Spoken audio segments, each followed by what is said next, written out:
Chinese factory professional production of ESD PVC flooring tiles. Raw materials. High-quality raw material.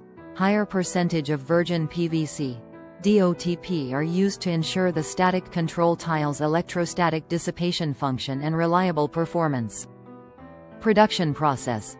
Each process from mixing and stirring and extrusion, and hot pressing and molding, as well as dicing into chips, then dry grinding and water sanding, after that die cutting and trimming, finally inspecting and packing must follow precise standards. High production capacity. Advanced equipment and patent production lines. Advanced equipment to ensure high production capacity. The patent production lines protect workers' health in mixing process. Efficient management. Reasonable production planning is made according to order demands, raw material supply, and equipment operation. The strict quality monitoring system during production can detect and solve quality problems in time to ensure production continuity and efficiency. Advantages of high production capacity. Meeting large-scale order demands.